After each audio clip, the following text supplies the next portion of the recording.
Il y a d'abord eu l'auberge espagnole, puis les poupées russes et enfin Casse-tête chinois. On peut dire que ces trois films qui mettent en scène Romain Duris et Audrey Tautou ont vraiment marqué une génération. Chambre 2114 du Grand Hôtel Place de l'Opéra à Paris, j'ai rendez-vous avec une des actrices les plus populaires du cinéma français, Audrey Tautou. Ah, mais on s'est déjà vu. Ah oui, bien sûr. Vous avez un micro jaune? Non. Oui. C'est ça, hein? Il y a longtemps. Ouais, il y a longtemps.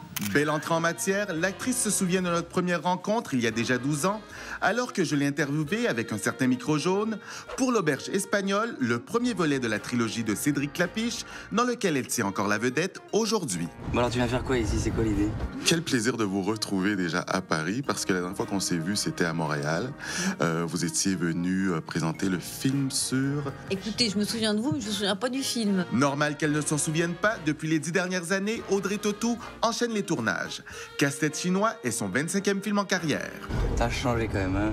Avant tu voulais sauver le monde, et là tu fais du business. Dans cette comédie sentimentale, elle renoue avec le personnage de Martine, qui vivra une histoire d'amour avec Xavier, une ancienne flamme, qui, après avoir divorcé, doit s'installer à New York. Est-ce que vous pourriez tout lâcher pour aller vivre aux États-Unis, à New York, un peu comme votre personnage? C'est une ville que j'adore et quand je l'ai découverte il y a quelques années, j'étais vraiment fascinée. Donc, New York, oui. Mais le reste des États-Unis, non. Moi, dans ma vie, il y a toujours des trucs qui coïncident pas. Qui s'imbriquent. Je sais pas comment. T'en fais pas, Martine, je vois très bien ce que tu veux dire. Par amour. Par amour, où je pourrais aller? Ouais. Bon, j'aurais n'importe où, ça je m'en fous. C'est vrai? Ah oui. Bah, ça se voit que t'as jamais vécu en Chine. Vous êtes un peu comme Martine. Ben, par rapport à ça, oui.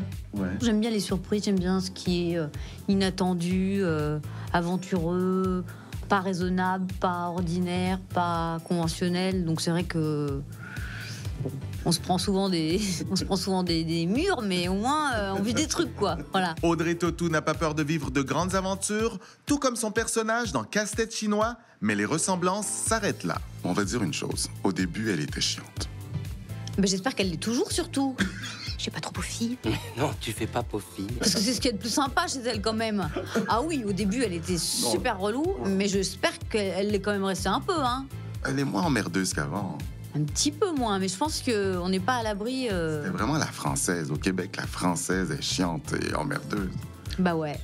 Mais elle assume, hein, je pense. Et moi, c'est ce que j'aime en elle, hein. Franchement, c'est ce que je préfère jouer, je vais vous dire. C'est vrai? Ah ouais, je trouve que c'est ce qui est vachement plus sympa. Vous lui ressemblez pas du tout. Non, genre, non. Mais c'est peut-être parce que j'aimerais lui ressembler, en fait. J'aimerais pouvoir dire tout ce que je pense comme ça sans avoir... Jamais je ne veux pas qu'Audrey Tautou devienne chiante. Vous êtes trop gentille. Merci infiniment. On se revoit à Montréal. Ouais, j'aimerais bien.